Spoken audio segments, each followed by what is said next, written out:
Hey everybody, how you doing? I'm Rusty Nelson and welcome to my gallery here in Kennett Square, Pennsylvania. Now, as if you've followed me before, you know that it's been basically over a couple of years since I've done anything with photography, and that's kind of what this video is about. About a couple weeks ago or so, I cut a couple of videos and I said, hey, I'm gonna find out a way to get myself motivated back into photography. I mean, I got this great gallery right here in the middle of town, and back in August of 2020, I bought this R5, not the lens, but the lens I've had for a long time. I bought the R5, and basically once I bought it, I hadn't done anything. And as many of you know, I do talks around the country on storm chasing. I'm a storm chasing guide during the summer. And I had kind of started to get away from that too, and where I guide photographers around chasing tornadoes, which is a lot of fun. And I used to do a lot of traveling. All that was cut out, and somehow I just lost my way in photography. So over the last couple of weeks, I've actually gone and tried to figure out ways to motivate myself to get back into photography. Now, what I did the other day was I actually brought back up my printers. Now, I had been printing once in a while, and I use a program called Q Image, and you can see some of my other videos on that. In fact, you can get a discount. The codes are probably still there. I use that to print, but it also has a unclog program in it, which I used every couple of months on my printers. So my printers are up and running well. Today, I decided to go and get my camera out. And let me tell you something, it was like starting all over again. Now, I used to be a real techie kind of person. I mean, I was really into it. And when I used to fly for the military, I used to fly U-2s and B-52s. In fact, I think there's some videos down below of that. And when we would go away on vacation for a couple of weeks and come back and go to fly, I realized that I needed to review a lot of stuff because you just kind of get out of the program. Now, that goes back to when I had my 5D Mark III. I literally could put that camera up to my eye and not even think about what I was doing, and shot manual all the time. I mean, I still shoot manual, but literally I could take this lens of 500 and go out with it, and without even thinking, use the camera. And it kind of was that way on the Mark IV also, but on the R5, it's a totally different story. And I just broke out the R5 and my lens, and I realized that I was so outdated on the firmware, things weren't quite working right. And not only that, I went to go use my gimbal, it was rusted, and it also, one of the screws fell out and almost dropped the camera on the floor, which was a total nightmare. So that's the part that I'm doing right now. I'm literally starting again. It probably took me about 10 minutes to figure out why I was getting blurry pictures on this, and I thought, oh man, I'm gonna have to send this all back to get reprogrammed and everything with Canon. And I'll literally show you, I had the door open, this door open, because it's raining outside, and shooting the businesses across the street, just trying to shoot that to get back into it. But the funny thing is, I actually started to get back into it, and I started to feel the juices flowing again. The next thing I did, well, besides, I'm going to turn this camera around and show you what a mess this place is right now. Check this out. I'm shooting this on a GoPro, so this isn't, I mean, here is my equipment that I got out, and you can see some of my images in the back. There's my 4000, and I started going through, and I'll show you these in a second, started going through some of these images. So sorry about your bouncing around there. I'll get back in front of the camera, but you can see it's actually a complete mess, but it's been fun getting back into it. Going to have to go back through the manual. I also, after updating that, I started going back through these images. to try to get myself motivated to get the camera out. I think the hardest part is going to be learning the R5 and not being frustrated with the camera, but that should be easy. Anyway, let's go ahead and I'll jump over and we can look at some of the images. And I jumped all the way back. I went all the way back to some of my very first images to try to find what was actually motivating me to be in photography.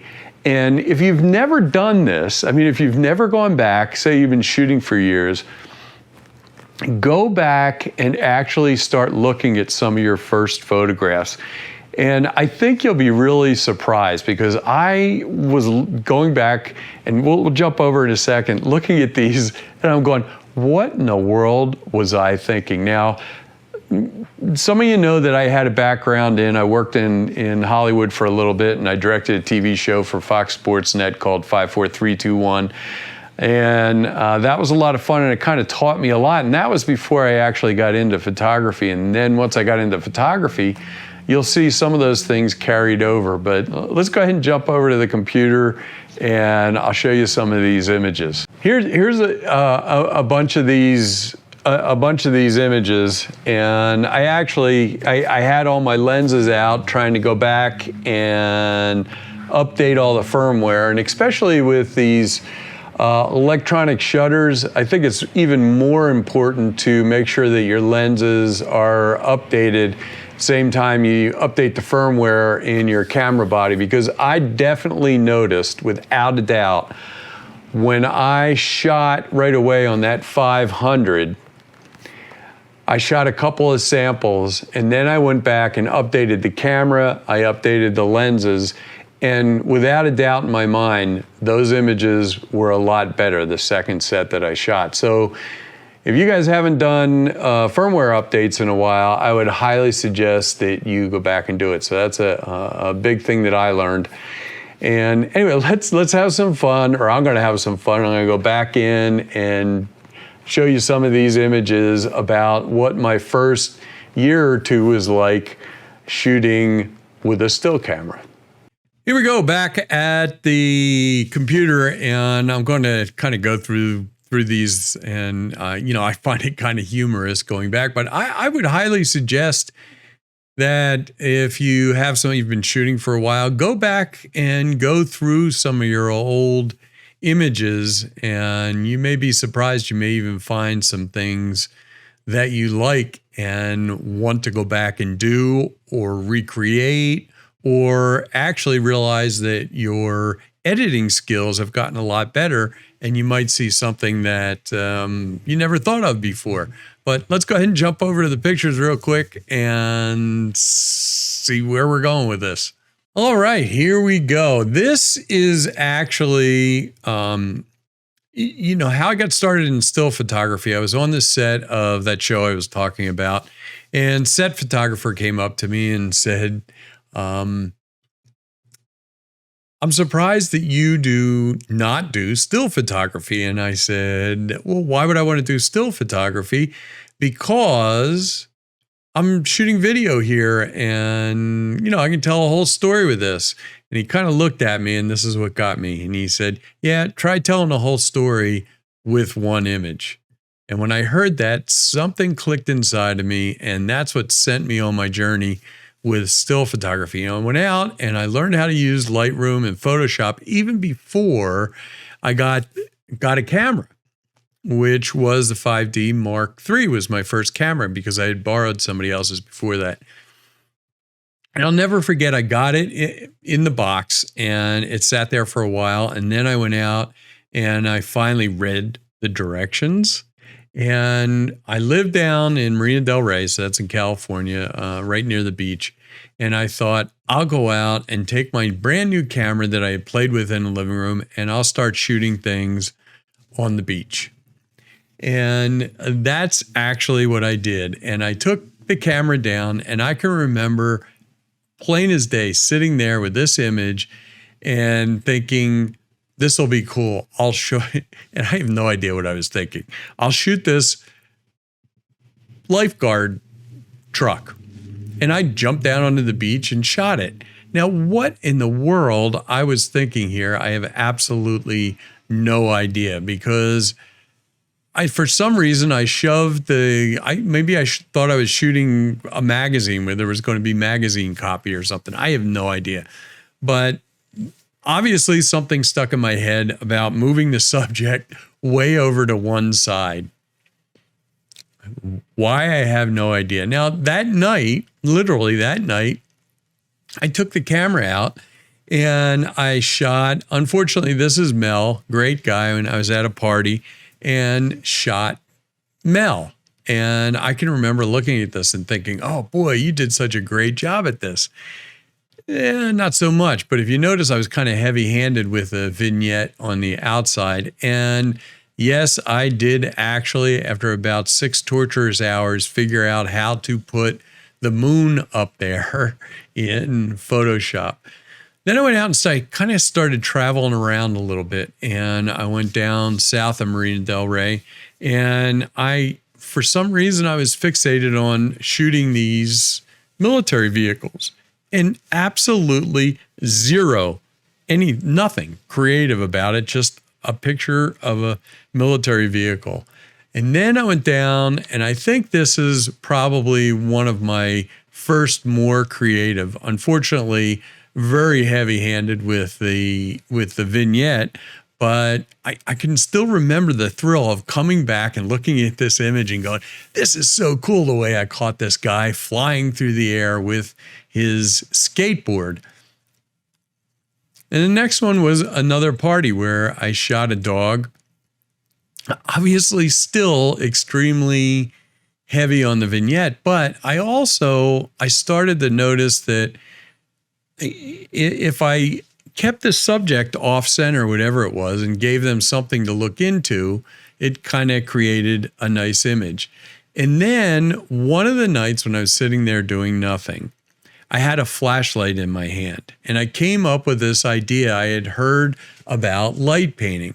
So I ran down with a flashlight and went down to the beach and actually shot this. And this was obviously later at night.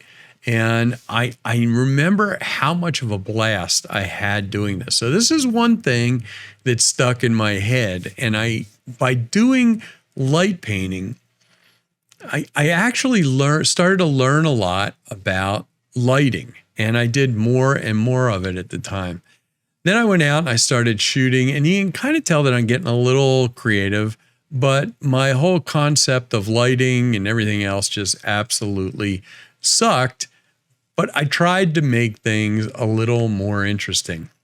Then, and I highly suggest this, if you find photography interesting, go take some of these courses where you actually go travel. Now, this one was my first one, and it was to Sedona.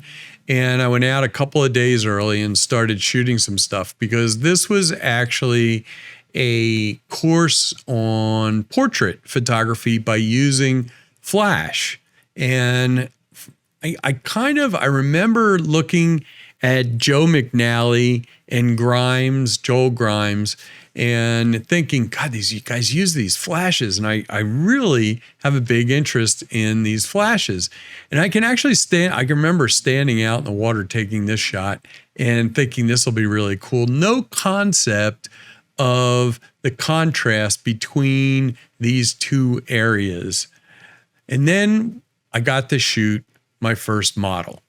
And this was a lot of fun. Now, I can only say that if you go to do this, don't be afraid. You have to get over the fear of working with models. It's tough. It's not easy. It's definitely a talent. And I think the directing in the TV show helped out a little bit with this, because I kind of pulled her over to the side and I said, hey, would you mind doing this?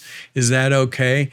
And I can remember the first time when she got up there, her hair wasn't like that. And this was in between two trees and the air was blowing her hair around.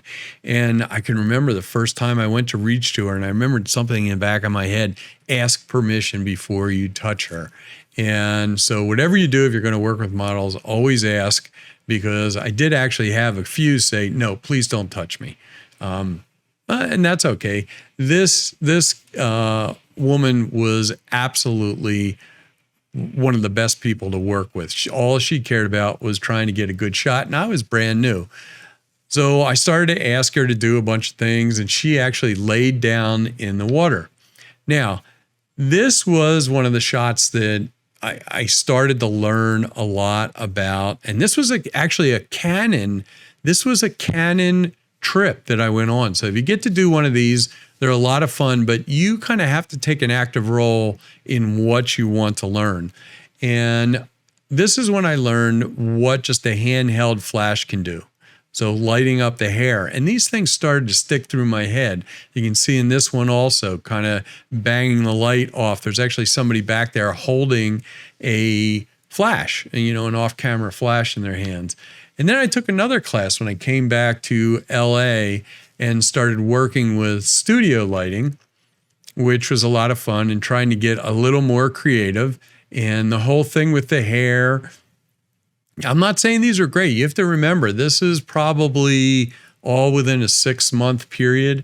And then I got a few 600s Canon flashes, and I started doing stuff myself. Now, I look at these right now, and this was just my buddy. We were out having a cigar, and I said, hey, you want to try to pose for an image? But I started to realize I was having a lot of fun doing this, but I really I liked working with the flashes, but not into the model type thing. I mean, it just kind of started to be not my thing.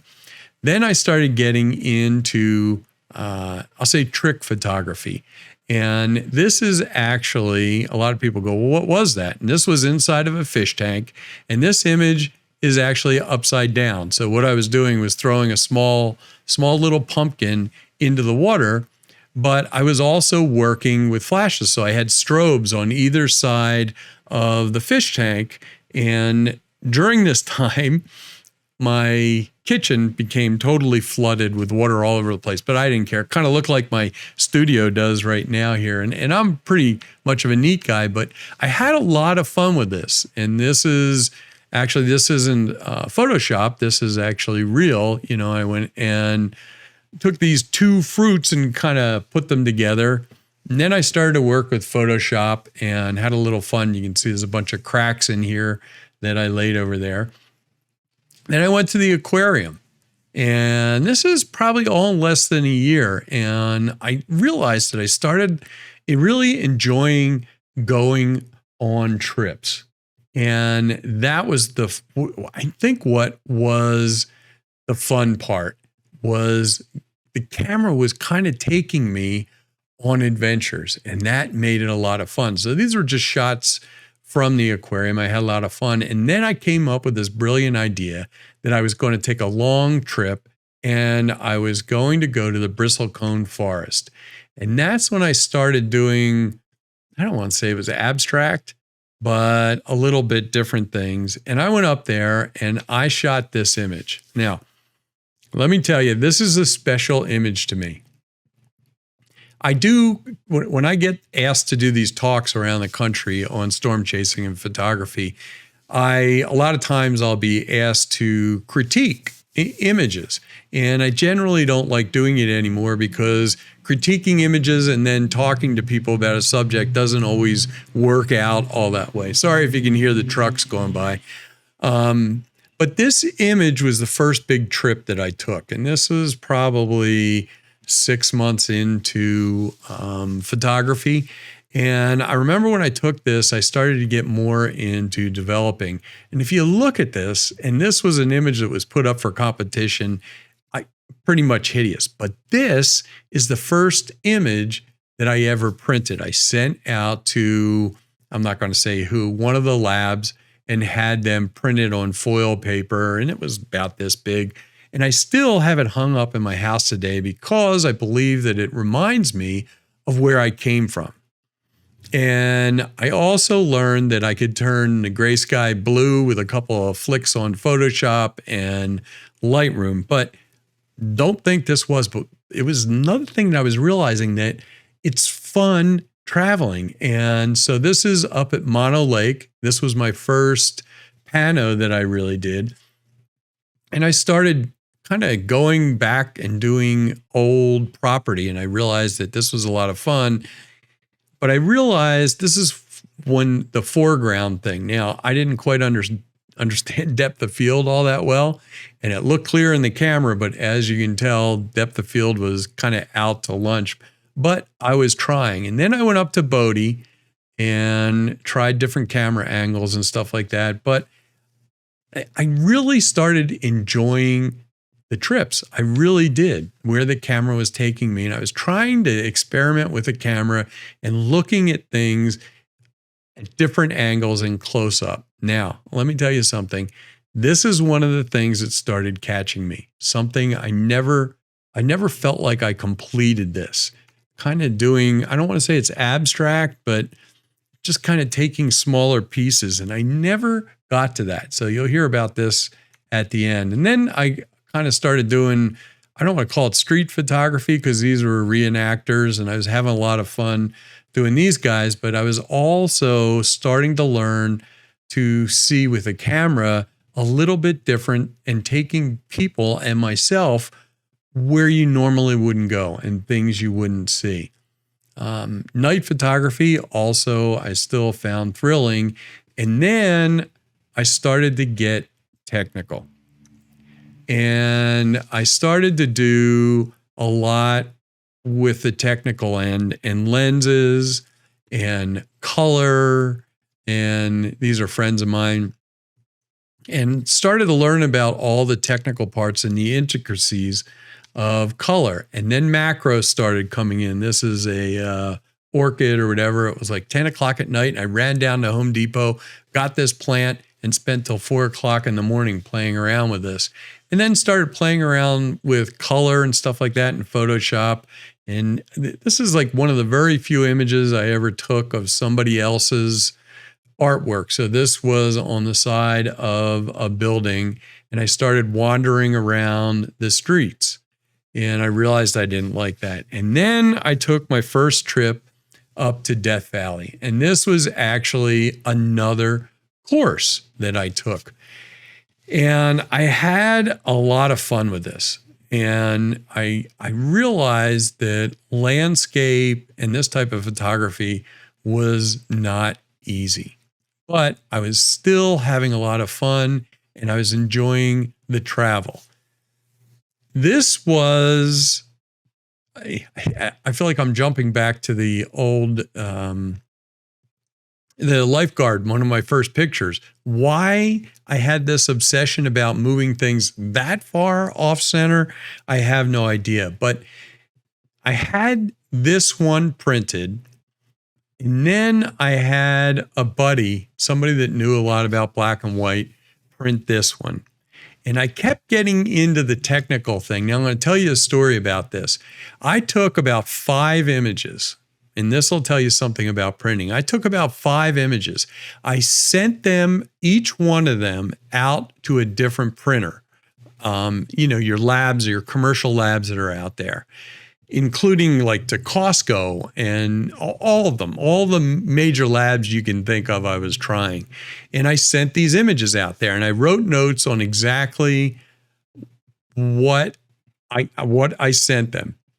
And the reason I did this is I was really curious is if I sent the same images to 5 different labs, what they would look like when they came back. Let me tell you about the surprise I had. When those images came back, every single one of them came back different. I mean, completely different. And then I sent out a couple of black and whites. They came back, every single one was different. Now, when I had this done, this was done by a friend of mine that had been printing a while. And when he got done, he taught me a lot about printing. And this is right when I started to get really interested in printing. And I also took, down in Santa Fe, took a printing course. Now, when I got there, I'd learned a lot already. but they did help me out a lot. And man, that became a whole nother end in the art form of photography. And if you haven't gotten into printing, yeah, I would try it. Now, here's the thing. Those images that I sent out, 1 month later, I took the exact same files, sent them to the exact same labs, and then compared them to what they looked like a month before that. And those images look completely different. Again, same lab, same image, look different. So don't, unless you're doing your own printing, be prepared to either pay a lot of money to a custom lab, or you're not going to get the same images back all the time. So enough of that. This is when I started to get real technical with my camera, and I started to learn about actually refocusing my lenses, because I started to use longer lenses. Excuse me. And I realized that you really needed to have those lenses tweaked down. And I started doing, it's kind of creepy looking, I think, but this is Bridget, and I used her to start learning about how off lenses can be and how to tweak and tune lenses. And a couple of more trips I actually went on. Then I started to get into macro a little bit, bought a real little ring flash. And then I took a trip out to Santa Fe. And this is one of the times when the whole storm chasing thing and lightning thing started. And I really had an absolute blast doing this. And I wandered around Santa Fe and started playing around with colors. And I also took a printing course. And this was one of the first images that I ever printed. And I learned a lot about black and white. Then I went out and took another trip out. Actually, it was Santa Fe. This was Santa Fe, yes. And I took a class from Joe McNally, which was a great class. But once again, when you do these classes, you have to be a little forceful. Let me tell you, you have to be a little forceful in working with these guys, because you got to kind of be the squeaky wheel. And that, without being annoying, you have to be a squeaky wheel. And this is Don. Great model, and we were working with flashes. And this is actually one of my favorite images. And I kind of worked pretty hard at this. A combination of regular off-camera flashes and studio lighting.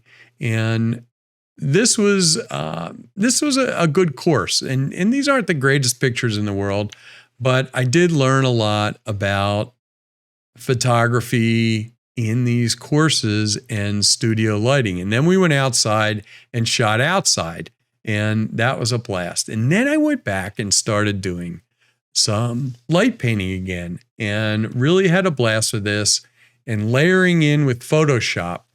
And all of this started to come together and allow me to really, this is all like in the first year, really become familiar with the camera and how to work with it without thinking. Not like I'm going to have to do now, going back to learn the R5, but all the basics are there. And that's the biggest thing I can say, is learn the basics, because it made it so much more fun and so easy. Then we went out and started playing. This is up in Maine. I went out with a group of photographers that I actually met at that last class. And we just went out and had an absolute blast. And I started doing a lot of night photography and sunsets, which I realized that for me, now it's just for me, sunsets, everybody was doing. And it just didn't do anything unless there was an absolute, a subject that I could stick in there. So let me jump back on to go to full frame.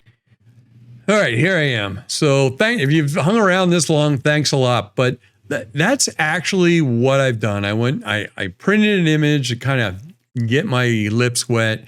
I went and I pulled out my big lens and started shooting some things across the street and playing around with that, and realized that I need to get back into playing with the camera again. And then I went back and I looked at some of my images from the very beginning. And I think two things came out of that. One, I really enjoyed traveling with my camera. In other words, my camera, and I do have a saying, my camera is my best excuse for adventure. Now, during the summer, I am going to start guiding again in July, so make sure you subscribe because that could be kind of fun. I'm going to try to document a whole storm chasing trip and some of the images. Hopefully, you never know what's going to happen out there. And the other part was, as you remember when I went back and I had, I showed the image of like the wagon wheels and kind of close up. I started to realize that I kind of never completed that mission of trying to learn about abstract. And something else that I never really did is long exposure. So I think what I'm going to do is I'm going to, one, try to get familiar and fall in love with my camera again, especially the R5 is the menu's a lot different and things are in different places. I find myself trying to touch things that aren't there. And also I'm going to try to do a little abstract and I'm going to try to do some long exposure. Now, obviously you have to be in the right place to start doing long exposure or it just doesn't serve any purpose. And also, all of a sudden I started to get really excited about going out and guiding again during the summer for the storm chasing. So please hang around. I will hopefully get some good images from that. Anyway, I'm going to keep going on with this journey. Thanks a lot for joining me. And I'm going to keep posting stuff here until I start making those journeys and I'll take you along with that. Oh, one more thing I did too is obviously, if you looked at some of my other stuff, you realize that I did get a drone and I'll kind of incorporate all that together. Hopefully this will be the start of a new fun rebirth journey of photography. Anyway, thanks a lot for joining me. Please subscribe, like, and I will see you back on here on YouTube, or who knows, maybe I'll see you out there. Stop me for sure if you see me. Have a great day.